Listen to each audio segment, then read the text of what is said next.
to police the Please, debate, friends, because how many policemen and women does it take to catch a motorist talking on their mobile phone? Well, there are 17 in this picture. Officers, special constables and cadets, plus a fleet of cars, motorbikes, and even a double-decker bus. Clearly, there can be no serious crime going on for the fortunate people of Plymouth, as that was the extraordinary level of resources deployed. Of course, speeding, talking on your mobile while driving, or not wearing your seatbelt are crimes. But do we really need this utterly disproportionate level of policing? While I suppose we should consider ourselves fortunate they didn't scramble the police helicopter, is it really worth paying the huge bill for this amount of old bill?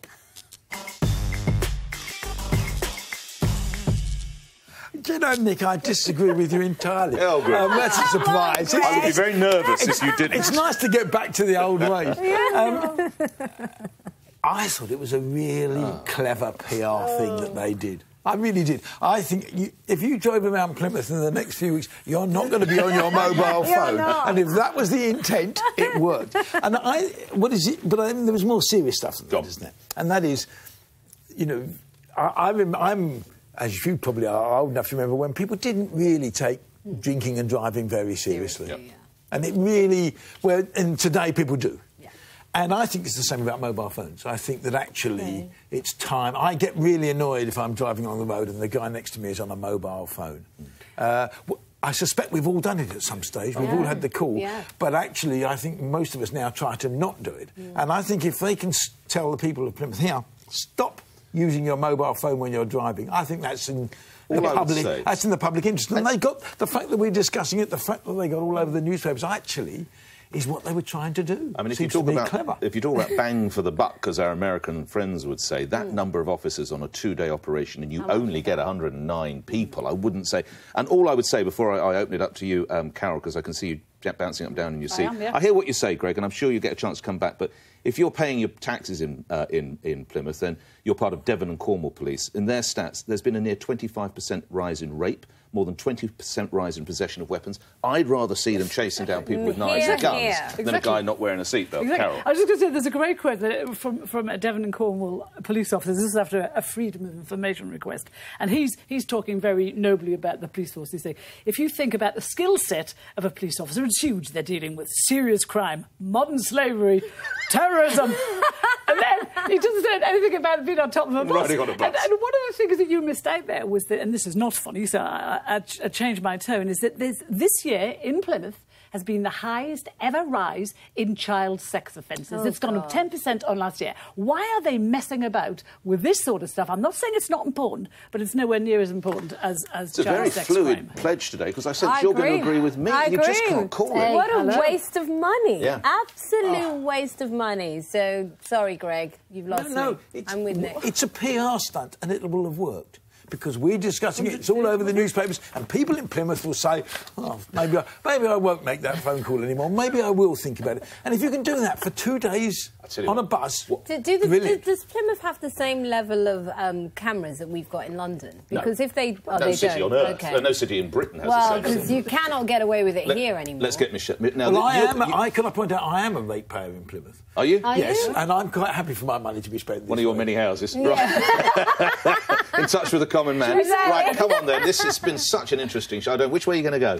I'm going to completely disagree with you. Oh, my God, what's going on? I know. And I'll tell you for why I disagree with you. I think there's all kinds of stuff going on that the police need to be focusing on, and I don't dispute that for a second. But just to put this operation in context, it was involved a lot of special constables, a lot of police cadets. They weren't taking, like, superintendent murder detectives from their desks and putting them on double-decker buses. That wasn't what was happening. I think that mobile phone usage in cars, we all do it. I've probably done it myself. Not now, I don't. Yeah. And what is it going to take to stop us from doing this? So let me just play you a clip. So this is one of the most horrific things I've ever seen. This is a lorry driver driving along, stationary traffic. He's changing his music. He looks up, and the footage carries on, but we decided not to play it. He smashes in, that's the A34. He kills 3 children and 1 adult in that car. And in a second, let me just play you. This is the mum of one of those children. Our children lost their lives because of the reckless actions of Thomas Croker. But we are not the only family to have suffered due to what is perceived by many as minor, inconsequential crime. A crime that takes place on our roads every day. We urge you to make a personal commitment to stop using mobile phones whilst driving and make our roads safer for everyone.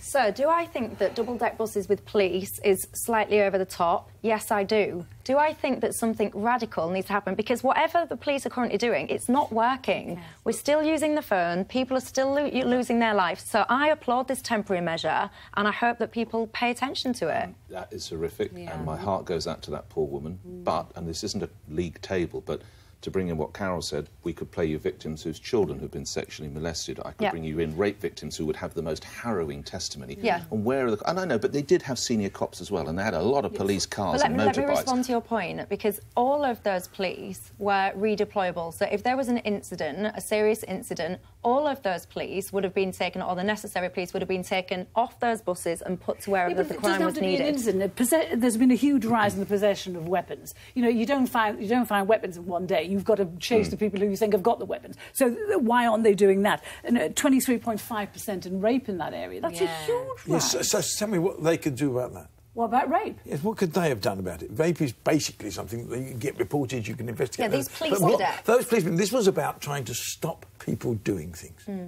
That's what it was. I think it was also about making money. Don't we think it was about making money as well? No. 130 motorists in 2 days? Really cynical. I don't think that. I just think there's a all police got 3 force. points and a big fine. So there's a police force. You know what? We've doubled the penalty points for people using their mobile phones. So what is it? 6 points now. Yes. People are still doing it. So there's a police force that have sat there and gone, you know, what can we actually do? What is going to stop these people? I think what's much more powerful, Michelle, because, you know, even for me, is videos like that. I think there needs to be more awareness of those sorts of stories. But that was widely circulated. Because watching that story, it has changed my mind more than what the police were doing. So I think that's much more powerful. But it's the combination of the two, isn't it? It's a combination of all sorts of things. But it was interesting, as I say, I mean, in our lifetime, and Nick and I mean, the attitude to driving over the limit has changed dramatically. And that wasn't done by one thing. That was done by a series of things over a long period of time. I mean, I always remember first I didn't wear seatbelts for years. And then there was a set of ads on buses showing what happened to it. And I remember sitting and saying, come on, we ought to do this. And even seatbelts in the back of a car. People would joke about bouncing along the hedges if you're on a country lane after you've had a drink. What we all agree on, before I come to you, what we all agree on is that we have to apply the same level of censure to using your mobile phone as we saw with that poor woman. So it's just what tactics do you use, and that's one that I think has been quite effective because of... It's got us talking. Yes, we're talking about it. You know,